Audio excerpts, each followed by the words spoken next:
The hot afternoon sun was bearing down on the suburban streets of Pine Ridge Estates, the kind of quiet, picture-perfect neighborhood where everything was kept in pristine, order-perfect lawns, trimmed hedges, and houses painted in shades of beige, so identical they could be mistaken for one another. But that afternoon, the tranquility of the place was shattered by a sound, a sharp, high-pitched scream, more primal than human, cutting through the air like a blade. That was the moment Dr. Ellen Martin froze, her hand still gripping the garden gate of her sister's home, staring down the perfectly manicured street with a sense of growing dread. She knew that sound. It was the unmistakable cry of someone in extreme pain, someone whose body was breaking down in a way that words couldn't describe. Dr. Martin was the chief state medical officer, but she wasn't on call that day. She had been looking forward to a quiet afternoon with her sister, but that sound had pulled at her. A few seconds passed before her sister, Jane, looked up from her flowers, furrowing her brow. "What is that?" she asked, voice tinged with concern. Without thinking, Ellen was already MOVYing. "It's a medical emergency, Jane." "Which way?" Her voice was calm, the tone of someone who had heard that sound too many times. Jane pointed, a look of disbelief on her face as she said, "Down the street. Near the park. I think it's coming from the west gate." Ellen's instincts kicked in immediately. She didn't need to hear more. She was already running, her shoes slapping against the asphalt, her mind racing through what it could be: neurological failure, a seizure, maybe something worse. She rounded the corner, her heart in her throat, and that's when she saw it. Her blood ran cold. Two security guards, dressed in their crisp uniforms, were blocking the path of a frantic woman. She was desperately clutching a childa boy, maybe 10 years old, his body writhing uncontrollably. He was seizing, his limbs jerking violently, his head thrown back in agony. His face was already starting to turn blue, the unmistakable sign that he was losing oxygen. The woman, her face a mask of terror, was begging the guards to let her pass. "Please. He needs to get to the hospital now. He has Tourette syndrome. This is a status seizure. Every minute counts."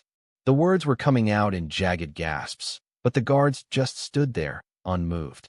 One of them, a graying man with a name tag reading Dean, raised his hand in a placating gesture, his expression flat and dismissive. "Ma'am, I understand you're upset, but we've had a report about reckless driving in this community," he said, his voice cold and indifferent. "We need to follow procedure here. We've called our supervisor. Please remain calm." The woman shrieked, eyes wide with panic. "Calm? My son is dying, and you're talking about a speeding ticket? Are you insane? Let me through." Ellen's training kicked in, and before the woman could make another move, Ellen stepped forward, her voice cutting through the tension. "Let her through," she commanded, her tone firm and authoritative. The guards froze, turning to face her, both surprised and confused. Ellen was used to getting attention, but not like this. "This child is in status epilepticus. He needs immediate medical care," she continued, walking past them with purpose. "Step aside now." Dean's frown deepened, his annoyance palpable. "Who are you, ma'am?" "This is an HOA matter," he barked. "We're handling it." Ellen didn't even break stride. "I'm Dr. Ellen Martin, Chief State Medical Officer," she snapped, her voice unwavering. She turned to the mother, still struggling to contain her emotions. "Do you have his emergency medication?" she asked calmly, her hands already searching through the car for supplies. The woman, Clara, was trembling, her voice cracking as she nodded. "Yes. He has Valium in the bag in the car. No oxygen here, though. We were on our way to the hospital. He's been seizing for nearly 10 minutes. Her words broke off in a sob, the weight of the situation finally crashing down on her. Ellen knew what this meant. 10 minutes was a long time too long. Brain cells were already dying, and the longer they delayed, the worse it would get. She locked eyes with Officer Dean, her gaze cold and unyielding.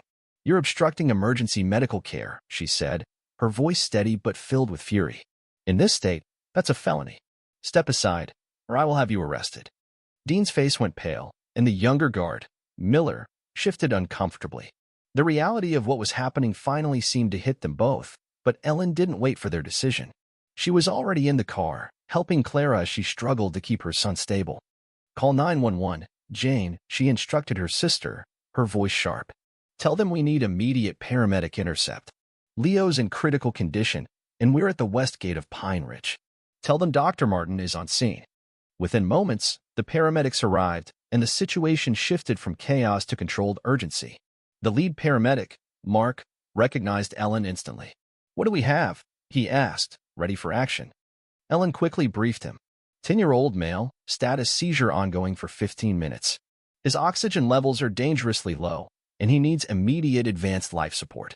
Start in 4, we need more benzos, and get him to the hospital as fast as possible. The paramedics worked swiftly, moving Leo from the car and onto the stretcher. Clara was beside herself, clutching her son's hand, her face a mix of relief and terror. In the background, Dean and Miller stood silently, no longer in control of the situation. Ellen's voice, though soft, held a promise of repercussions. "I'll be filing a complaint against you and your security company," she told them, her words sharp as a knife. "You'll be held responsible for obstructing this medical emergency." The paramedics worked seamlessly, and within moments, Leo's seizure stopped. His color began to return, and his breathing, though labored, was steady. Clara exhaled, the weight lifting from her chest, but Ellen couldn't shake the anger bubbling inside her. The system had failed them. This wasn't just a mistake. This was negligence, a pattern of systemic issues that allowed people to suffer for the sake of bureaucratic rules.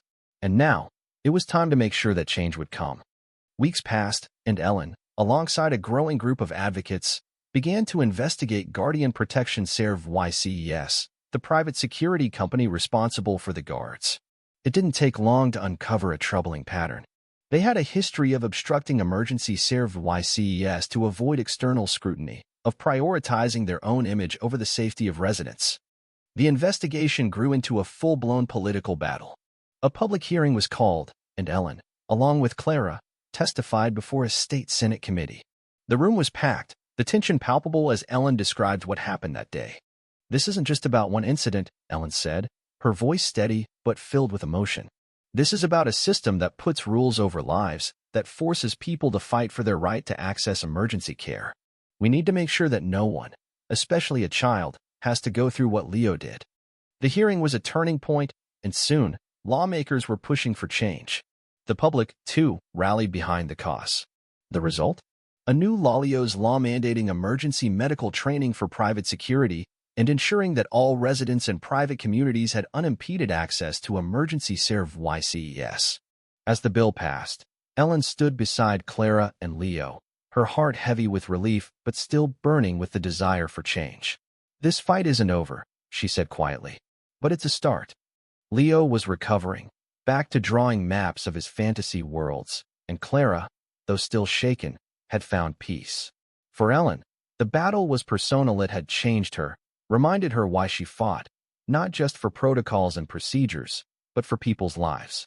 The sound of Leo's cry would never leave her, but in the end, she had made sure it wasn't in vain. What do you think? Is this the kind of system we want to live in? A place where bureaucratic rules stand in the way of life-saving care? Let us know your thoughts in the comments below. Share your opinion on justice, and whether we're doing enough to protect the most vulnerable.